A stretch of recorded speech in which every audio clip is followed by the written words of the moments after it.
Welcome back to Bloody Besties with your hosts, Ruby Wild and Melissa May. All right, what was the topic I gave you this week? This week is storage chests. All right, what you got for me? How many deaths have toy chests and trunks been involved in since 1996? Oh, that's well within our lifetime. And I can tell you right now, I had, we called it a hope chest, and that thing has slammed on my head more than once. So, deaths, I would say, in the 10 percentiles, so 100? A little bit less. Toy chests and trunks have been involved in 34 deaths, according to the Consumer Product Safety Commission. Yeah, those are the reported ones. All right. We have a new puppers with the podcast today, and that's Bella. You may hear us scream after her more than once. Bella is our black pit bull mix. Yeah. Looks like a lab. Definitely has the disposition of a pitty.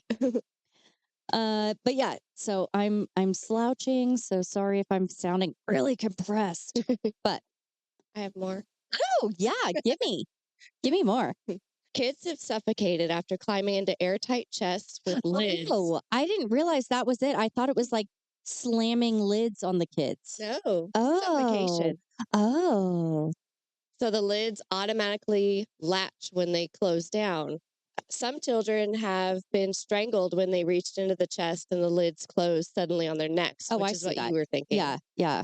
The agency urged consumers to replace and remove locks on chests that automatically latch closed when the lids are shut, or remove or replace the lid supports if they do not keep the lid open in every position and could come down quickly on a child who peeked inside. Yep, I absolutely believe that. Mine didn't lock, thank goodness. But oh yeah, did I have some lid slamming issues on my head? I did not, but I had the big wooden hope chest. I kept my Breyer horses in, those model horses. Of course you had those. Of course you had those. Do you know what was in mine? One guess. Knowing who I am. What age? Let's go 7, 8, 9. I want to say books, but probably stuffed animals. Neither. It was toy cars and specifically an ice cream truck. That was my favorite. I'm not guess that. But as I became older, it was totally stuffed animals. Oh, that's funny. I feel like maybe you were over at my house and saw that it was stuffed animals or something at one point. You must have, and seen all the books on my shelves. I think we all had those little triangle mesh hangers that hung in the corner of your ceiling to get them, the ones that you didn't want to get rid of or have your mother donate to her abused children cases. Oh, I only had one of those once I started dating my husband because, again, you have to remember we were dating super young. All the toys that he gave me, not toys, stuffed animals that he won me and gave me. They went into that. Yes. I still have one right there in our little basement spare bedroom. It's a centipede and I call him Carney. Carney. Yep. That's cute.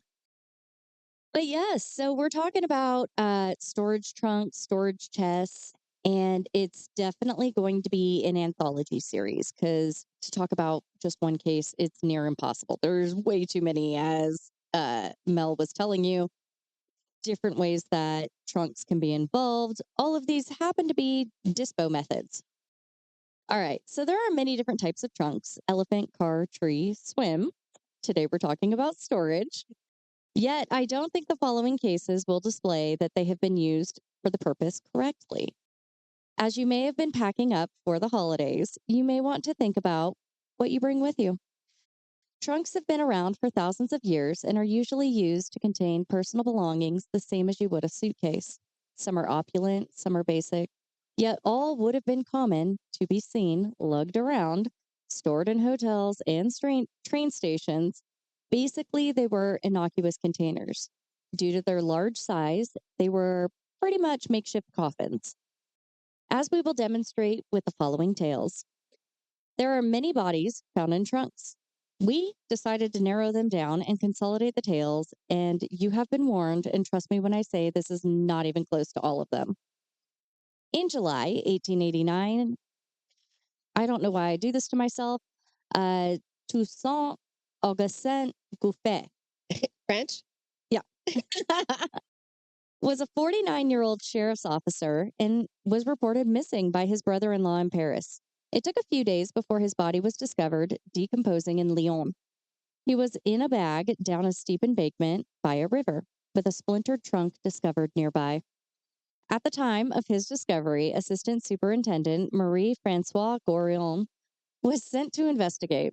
His first order of business was to ID their John Doe. He started with missing person reports as far as Paris, as the label on the trunk read from Paris to Lyon. Lyon Parache. I love the blank, like the not blank look. I just got batted eyelashes at me. I am no help. We really need to start recording these because it was blink, blink, blink, blink, blink, blink, blink, blink. The cartoon sounds. In my head, that's what happened. All right. So the trunk read from Paris to Lyon Parache on July 27th. It did not take long for him to track down Gouffet's brother, or I'm sorry, brother in law, and he came in and ID'd the body. However, he stated this man could not be Gouffet as he had brown hair and the decedent had black hair. So Goran was not deterred and he went back to the morgue to look again at the hair, and he submerged a chunk of the hair in distilled water, removing all contaminants, and saw that the hair was actually brown and had actually been covered black or colored black by dried blood and grime from where he was Ew. recovered. Wow. Right? That would be like Just you distilled coming. water? Well, yeah, like it would be like you coming in, seeing me, and being like, looks like her, but probably not. Hair's not red. And then somebody goes, let me just cut off a slice and wash it like she only does, rarely. Just kidding. And Or you'd is be she? like, mm? Yeah, that's what happened.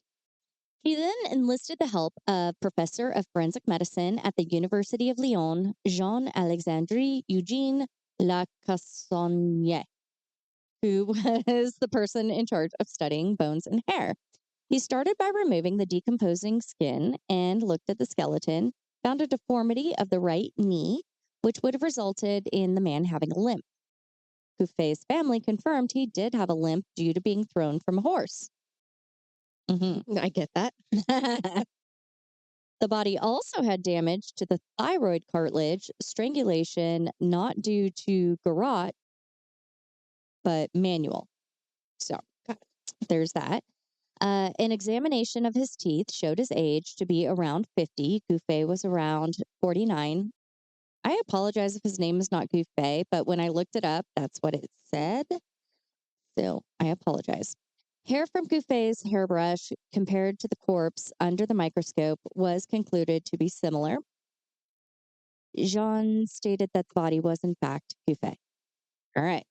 Now that we had an ID, Goran went on to investigate what had led to the man's death. Goran offered money around for information and found a witness who stated Gouffet was in a bar with an ugly, balding fellow named Michael Errand and his mistress, Gabrielle Bompard, 2 days before the murder. Bald and a mistress.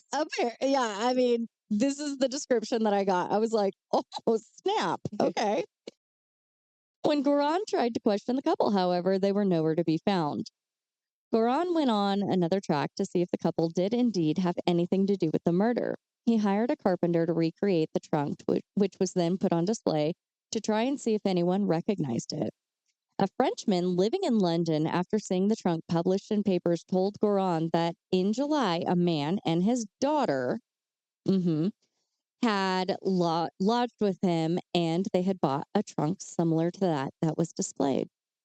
Goran started looking closer at the couple and found that Michael, from the age of 13, was sent to reformatory school. At 19, he enlisted and was sent to the Foreign Legion and served in the French-Mexican War. It was then it was then that he deserted and allegedly spilled the position of the French to the General Juarez of Mexico. So he accidentally told their location? Not accidentally. Oh. Not accidentally. Spy. Mm-hmm. His deceit was discovered and he was court martialed and sentenced to death, which is when this wall was discovered. He was lucky, though, because when amnesty was declared and he was able to return to France to continue his life of crime. So basically, at the end of the war, they were like, well, it happened and nobody was murdered. So go ahead on your way. So he went to France and he was like, well, didn't get caught before. Let's keep going. And that's what happened. When he was nearly 50, he met 21-year-old Gabrielle. Gabrielle was 4'8" at the age of 21. She grew up in northern France with her widowed father and his mistress.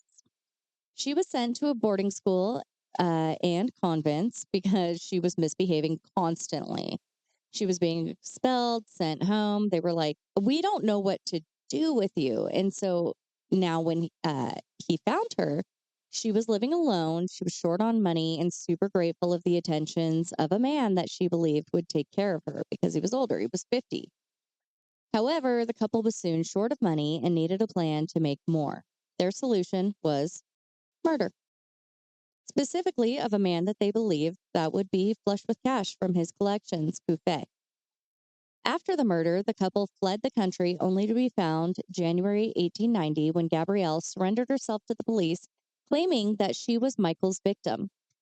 She stated that Gouffet went to her apartment for trade, aka sex work.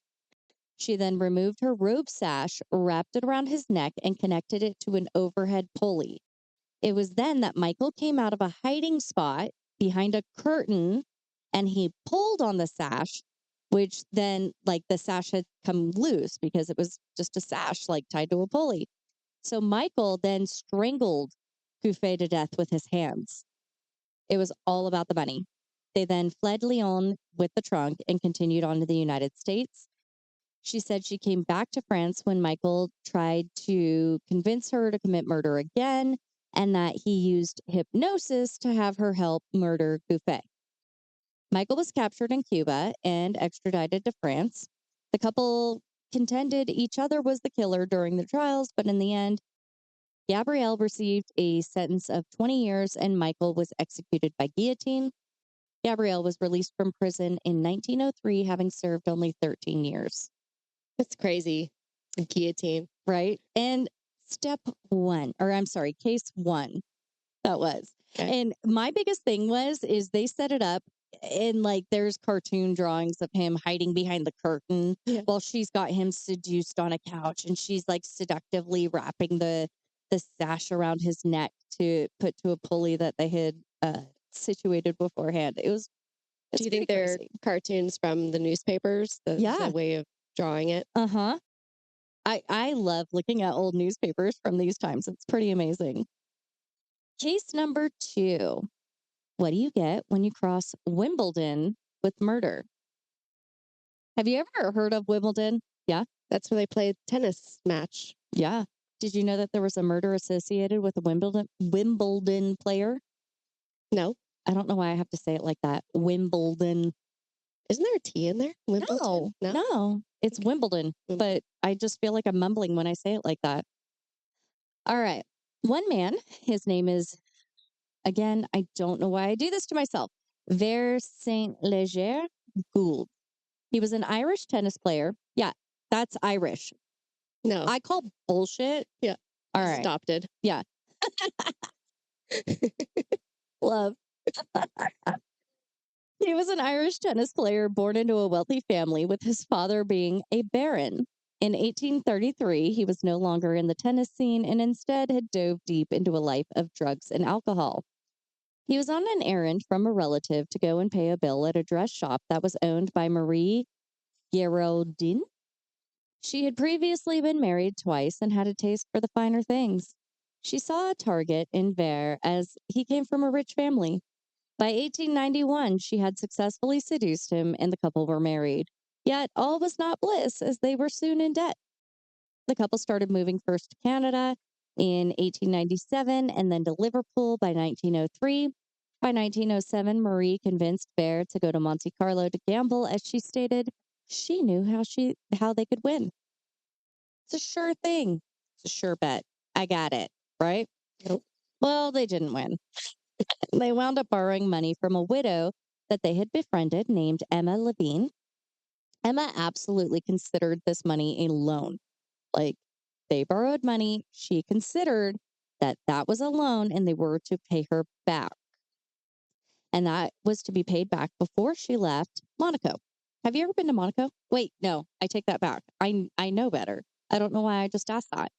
Why? What do you assume? Because you've already said that you've never left the country and you will be soon. But, That's not true. I've well, been to Germany and Canada. you went to Germany? Yeah, my boyfriend in college was based out there, and I went to visit him. Why did I forget that? It was college, I mean, yeah. college Okay. days. Yeah. Hmm. Was it a blur for you? No, I was with my husband.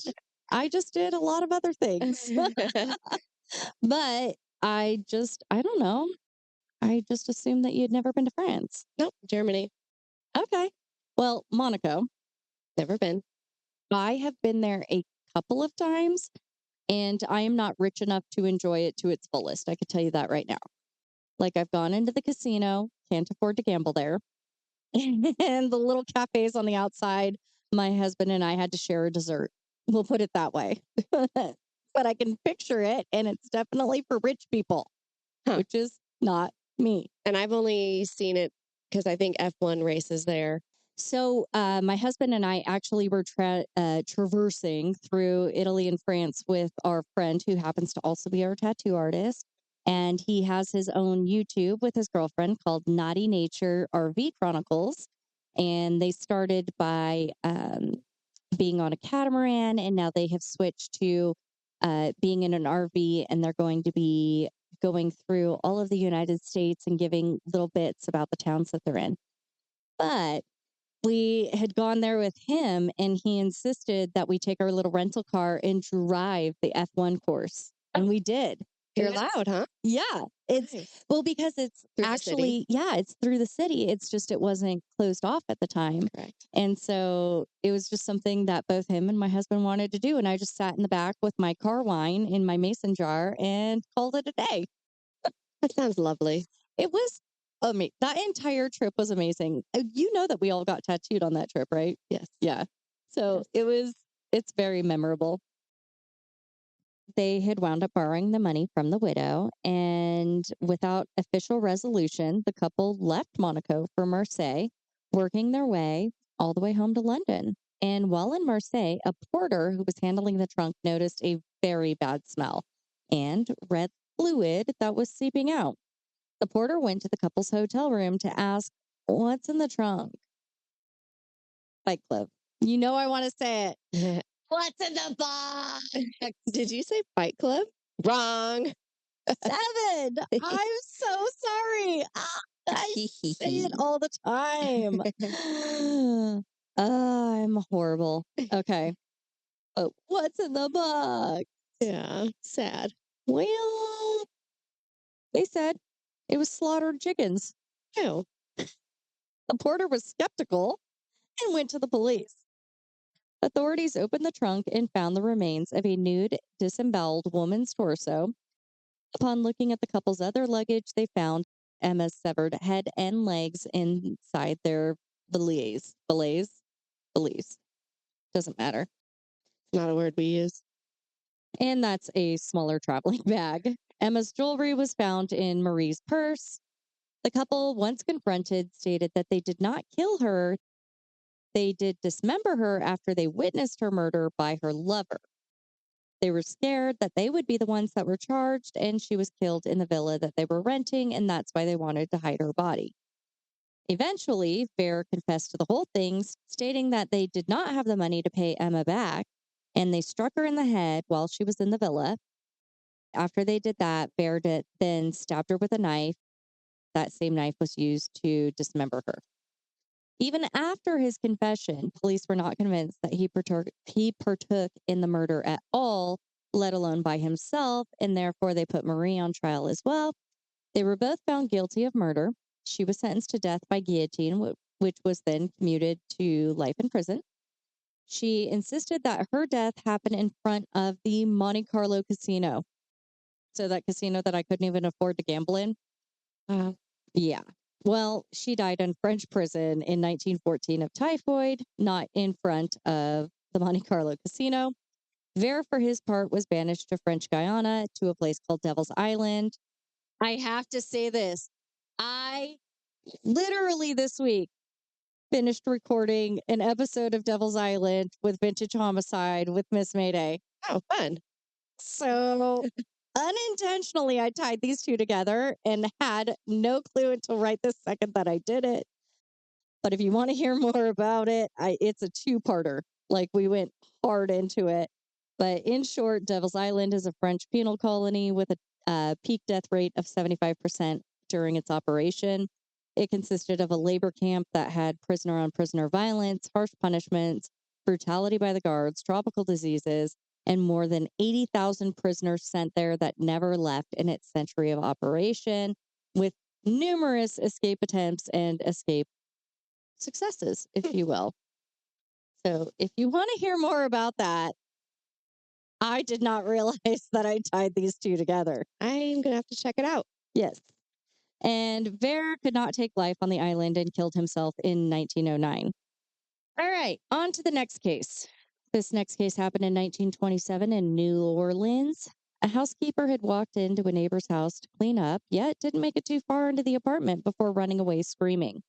What she found there were the bodies of sisters and sister-in-law.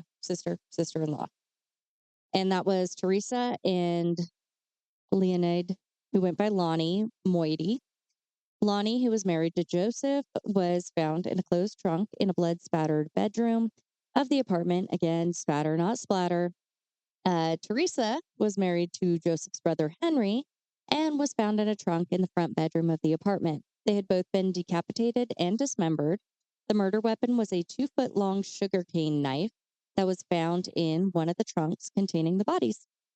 Upon their autopsies, it was discovered that the women had first been hit with a club and they were decapitated. Next, their arms and legs were removed. It is also stated that there was a gold wedding band inside one of the woman's wounds in her back. Ooh, accidentally fell out? No. Stabbed, shoved. Are you picturing it? Wait, but the murderer's ring. No. Oh, the person shoved it in there? Mm-hmm. The victim's ring was removed from her That's finger and morbid. shoved into a wound in her back. That's insane. Yeah. I didn't see this reported everywhere, but it was reported, so I'd be remiss not to relay it. Police immediately arrested the obvious suspects. That was the brothers. Joseph immediately turned himself in, but claimed it was his brother who committed the heinous act. Henry, however, had already fled. Police, believing that he had planned to take a ship from New Orleans, notified the ships of a man that they were looking for, describing him as having dark brown eyes, dark bushy hair, and tattoos. The crew on a freighter named Jem recognized the man, described the tattoos, and he was turned in. Police started looking into the victims' lives and determined that if there was a motive for their deaths, they discovered that the women had been intending to leave their husbands because they were enjoying a much freer lifestyle. Lonnie had already left Joseph, and he took their children to his parents' house. She then went to live with Henry and Teresa. It was then that the pair of women decided that they would take on other relationships, regardless of their current marital status. In a short but sweet tale, upon arrest, Henry confessed to the killings. He claimed that the night of the murders, he had gone out drinking because his wife wanted him to stay home with the kids. Yeah, it is. He came home drunk, having bought the knife on his way home.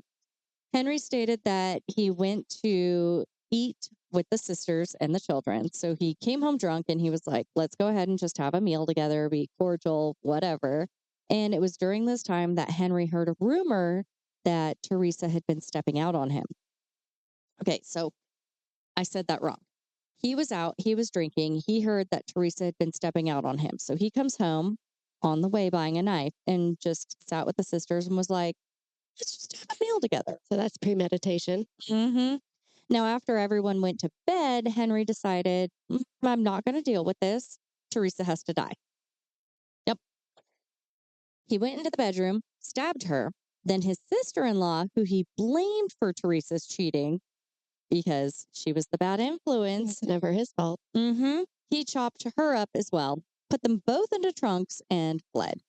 Henry was convicted and sentenced to life in prison. He was a model prisoner and was granted free reign, which he used to walk out of the prison in 1944. He was out and about for about 20 months before police recaptured him in 20 months? 20 months. That's almost 2 years. Just having a walkabout. He was recaptured in 1946, and then he was taken back into custody, where he died of a stroke in 1957. Good. Yeah. Right? And the brother had nothing to do with it. The brother was just like, I don't believe it. I don't believe it. So strange. I do believe it. I do. I'm having such a fun time. I'm looking at your mic stand that is like hanging on for dear life. It's doing a good job.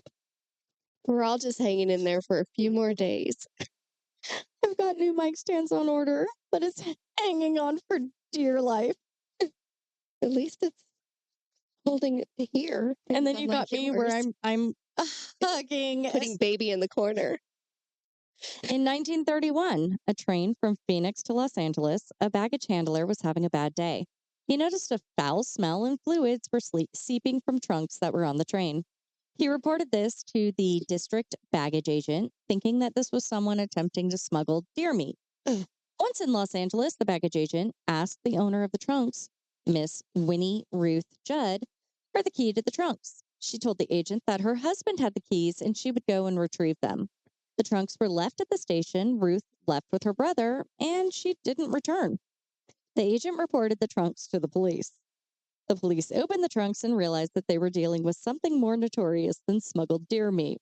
In one of the trunks, a decomposing body of a woman, and in the other trunk, a leather valise, again, small bag, and a hat box. All of them had the dismembered remains of another woman. Police started looking into Ruth and found out that she had been estranged from her husband, who was living in Los Angeles, Mr. William Judd. Ruth, however, had been living in Phoenix because her husband had become a morphine addict. She had come down with tuberculosis and needed a drier climate. While living in Arizona, she had found a job working at the Grinnell Clinic, where she met Agnes Ann Leroy, an x-ray technician. They became roommates along with another girl named Sarah Hedvig, who went by Sammy Samuelson. Ruth, around this time, also started having an affair with a married man named J. John, who went by Happy Jack Halloran. I love the name Happy Jack. What's the last name? Halloran. How do you spell that? Halloran. Sounds like my maiden name. I know, right? Halloran. He was a notorious playboy and definitely was not only dating Ruth on the side.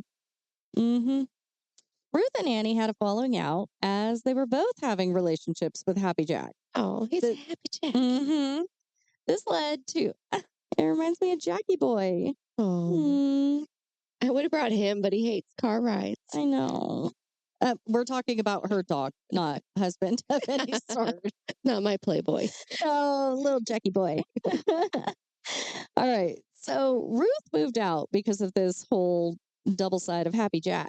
Ruth was simmering at Anne's behavior, and she was set on a slow boil until a fateful night. Ruth finally turned herself in after a week of evading for the murder. And after all was said and done, at least 3 different tales, she finally wrote a confession letter. The letter alleged that Anne had been taunting Ruth about her relationship with Happy Jack. That caused Ruth to snap. She went to the lady's house that Friday night with a gun and a knife. Ruth's confession letter, we learn spite was building between Ruth and Anne that would carry on because Jack was carousing with one in front of the other. On the night that she committed the murder, she crept into Anne's room and shot her. This brought Sammy to Ruth, and Sammy wrestled the gun away. Ruth then attacked Sammy with her knife, getting shot in the hand in the process. Next thing Ruth knew, Sammy had been shot and killed as well. So 2 dead women. She had dragged Sammy into the bathroom and cleaned the floor. She dragged the trunk into the bedroom, put Anne inside, and when it came to Sammy, she said that she was too heavy, So she needed to be cut up in smaller pieces for transport. And that's when she got put in the valise and the hat box, which to me, I don't think that a human could fit in that. I just That's, maybe the head in a I hat feel like box. there must have been two trunks. There Yeah. must have been two trunks. Well, she was only charged with Anne's murder to begin with because that was a safety precaution. Because if she was found not guilty, then they could try her again for the murder of Sammy. They didn't have to worry because she was definitely found guilty and sentenced to death. But her story is not done. In order to try and avoid execution, she pled for insanity. She got a hearing based on that. She was declared insane and sent to Arizona State Hospital, where she was told that if she was ever rehabilitated and declared to be sane, she would then be hanged. Her story is still not done because it took 40 years at the hospital. And in that course of time, she escaped 6 times. Her longest escape in 1962 had her living as a woman named Marion Lane for 6 years. Yeah. She was working as a housekeeper and a caregiver. After all of this, she was actually granted parole and released in 1971 and stayed free until 1983 when she died. Question: was Happy Jack involved? I don't know. Mm-hmm. Was Ruth able to commit this murder and dismemberment and packaging them into the trunks and moving the trunks on her own? To the train station. Yeah. The court thought he had nothing to do with it and he was left to die in Tucson in 1939. Ruth died 67 years to the day as she turned herself in for the murders, after she turned herself in. So 67 years to the day that she turned herself in for the murders. But could she have done it on her own? Question mark. Final story brought to you today happened in 1934 in Brighton, England. Our first victim in this town was found in June 17th by a railroad employee who was checking out a smelly trunk that was left at the station 11 days before. Have you have you ever smelled decomp? Not human decomp. I forget. Animal, yes. Yeah, I forget that that's not a normal question. But yes, it is. It's distinct. Yeah. Human decomp, or You said it's sweet. it is. And animal decomp also is not pleasant. And No. after 11 days, you definitely would be smelling any decomp of any sort of mammalian flesh. And that size. Mm-hmm. Well, they decided to open the trunk and they discovered the torso and hands of a woman wrapped in paper. She was aged 25 and had been pregnant at the time of her death. At a different station, another trunk was found to contain legs, also wrapped in paper. The head and the arms were never found. So someone's just sprinkling around trunks of body parts. Mm-hmm. That's their way of getting rid of evidence. In Brighton, England in 1934. The 30s of it all. Mm-hmm. The only clue that the police had was actually a red herring. There was handwriting on the paper with the word, quote unquote, Ford. However, a woman notified the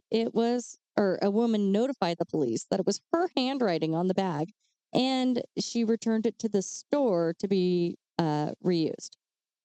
So, like, she had written on the paper, and then she was like, it like a recycling. We'll put it that way. 1930s recycling. So they thought that it meant something, like it was the killer, and this woman's like, no, no, no, no.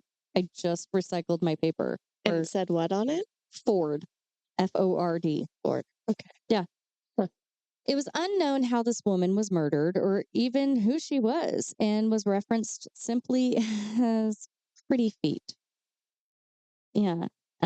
It had appeared based on her feet that she had been a dancer, and their only suspect was a local abortionist. However, the Abortionist? abortionist. What'd you think I said? Is that a thing? A local abortionist?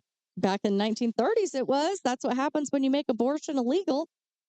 In the alleys? Yeah. Well, the autopsy showed that there was no interference with the fetus. So that kind of negates an abortionist having a play in it. Correct. Police started searching for clues around the stations, searching homes, looking for missing women. It was during this time of canvassing that they stumbled across another female victim in a trunk located July 15th at an apartment on Kemp Street. zeroing in again on the foul smell. This victim was a little different because she was able to be identified as 42-year-old sex worker and dancer named Violet Kay. She had recently moved to the area from London with her young boyfriend, Tony Mancini. Tony was nowhere around and the police went looking for him. They were also investigating about what may have happened to Violet. It was determined that she had died from a blow to the head and was stored in the trunk to be covered by a blanket in a home. So, killed, shoved in the trunk, covered with a blanket. And that's an Italian last name. Yes, it is. It was also discovered that the last time Violet was seen was in May, and she had been arguing with Tony at the Skylark Cafe where he worked. She was very drunk and accusing him of being too familiar with another woman. Okay, jealousy will get you every time, right? She stumbled off that day and no one saw her again. Tony told anyone who asked that she had run off to Paris, and it appeared that she had sent a telegram to her sister-in-law stating, quote, "Going abroad, good job, sail Sunday, will write, bye," end quote. She may not have written that note. Don't know. Tony was quickly tracked down within a couple of days and arrested. And during his trial, he stated that he came home to find her dead and thought that maybe one of her clients had killed her. He stated he was worried that the police would think that he was the murderer because he had a criminal record. So he put her in the trunk, left her in the home that they had shared, and moved into the apartment on Kemp Street, where she was eventually found. He stated that he fled because of his criminal record, and when he heard that the police were conducting house-to-house searches, that's when he was like, I just can't go back. Shockingly, he was actually found not guilty because his defense attorney introduced enough reasonable doubt that Tony might not have committed the homicide. And you would think that would be the end of the story, but no, because he confessed to the murder in 1976 to a News of the World journalist. All right. His confession stated that he had been in an argument with Violet and she attacked him with a hammer. He wrestled the hammer from her, threw it, it hit her head. After this confession, the courts thought about charging him with perjury, but they decided against it because they believed they didn't have enough to go forward with it. So because of double jeopardy, he couldn't be charged with her murder, and they didn't think that they had enough for perjury. So he completely got away with Violet's murder. I'm surprised he didn't try to throw in self-defense. Yep, nope, none of it. So, hope you enjoyed the tales of trunks, and maybe you'll never look at one the same way again, especially if it smells or happens to be seeping fluids. I'm glad all these people reported these smells because unlike other cases we've covered, yes, they just go about their merry way and they're like, oh, I thought it was an animal. I just hosed it off. Been a part of those cases. Right. Yeah. So every single person here reported it, I think. Yeah, they did. So if you see something, say something. Yeah. And let that be the lesson for the day, other than spatter, not splatter. Spatter, not splatter. Right, Bella? Enjoy your Valentine's episodes next week. Bye. Bye, y'all. The views and thoughts expressed in this podcast are ours alone and do not represent the thoughts or opinions of anyone else. The information presented is for general information purposes only. We are not liable for anything you do with this information.